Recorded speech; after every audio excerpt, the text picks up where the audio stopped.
Alright, I want to break down that B-roll that you just watched. I wasn't planning on making this video, but I actually get asked quite a bit on Instagram, like what camera you would recommend. Like, I want to get into photography.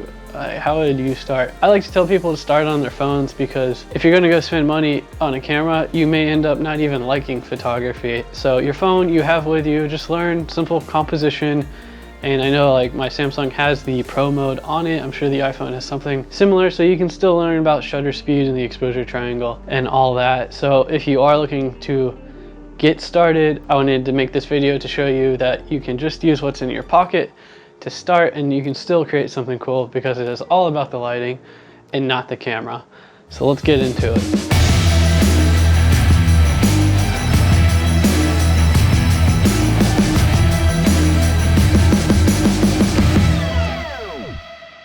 That's right, we have an intro, or at least I hope I've edited it by now so that it can be in here. If not, that's not going to make any sense, and this part just kind of became useless.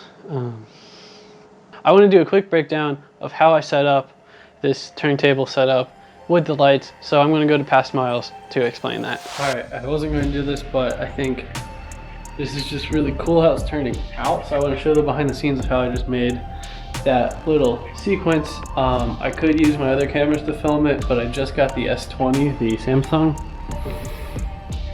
So I want to try and use the Samsung phone to film the very expensive camera. And for that, my setup is, I have a light here that's kind of getting a nice little, I think it's a rim light, and I have a cheap mic stand going to an Aperture X. It's the one after the M9 where it's magnetic, but it's not the RGB one. And then I just have my newer light, which is a key light. And on the Samsung, I'm going into Pro Video, and then I have all my settings, and I have this cheap little turntable with a black background. So that's the setup for that sequence.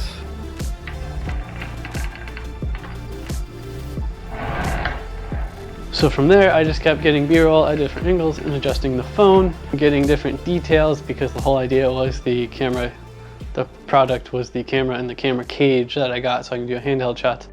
Got the shots, and I kind of edited it in my head. I knew I wanted to do it on a mobile app to challenge myself, so I ended up using Velo. I did buy it, it's like 10 bucks, so I got the pro features, so I can do cross dissolves and add music and the sound effects. So I did edit everything in Velo like it says, but I sort of lied, kind of.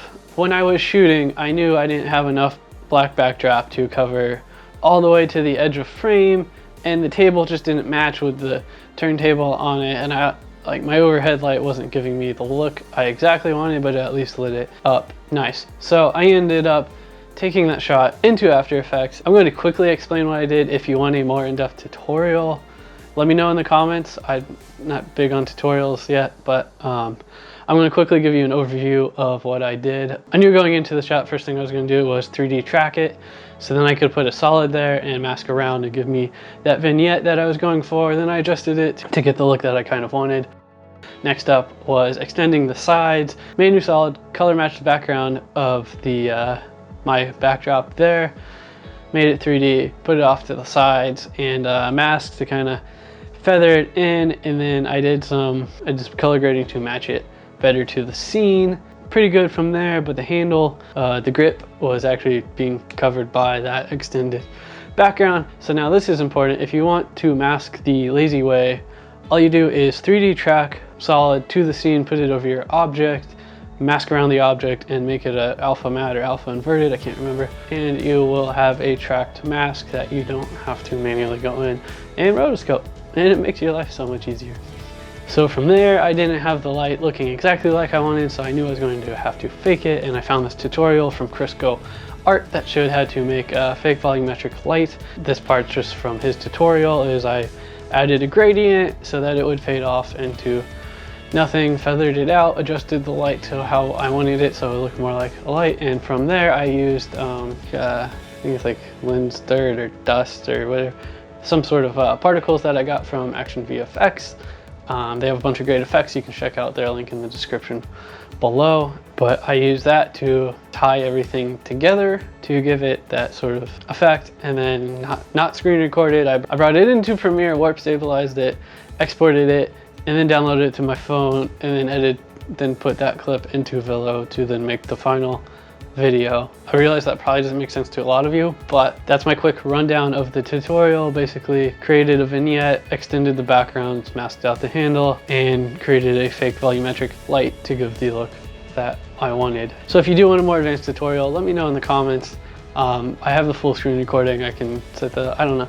Let me know how you would like to see the tutorials. Other than that one shot, it was fairly simple to edit in Velo. I literally just took the clips I wanted, slowed it down to like 50 or 40%, put cross dissolves in between, and then I exported it and uploaded to YouTube straight from my phone. Hopefully that gave you a good insight into how I made this just using a phone. And yes, when you blow the image up, it isn't the best on a big screen with the contrast and stuff. But if you're just starting out, just test everything out with your phone, and then if you start to like it more and it just like escalates, then yes, look into getting a new camera. There's a bunch out right now. I mean, I've been shooting with a 5D Mark II until recently, and before that, to film the other YouTube videos, I was using the Canon T3i, which I had from, I don't know, 10 years ago. So even older cameras still work great, but there's definitely affordable ones out there now, especially this year. There's a new camera every week. So you have plenty of options to choose from. I'll link some recommendations in the description for beginner cameras, but I just wanted to show that lighting is more important than the actual camera itself. When you get into bigger productions, that's different. Anyways, I hope that gave you some motivation, and if it did, be sure to like, share, subscribe, and I'll see you on the next video.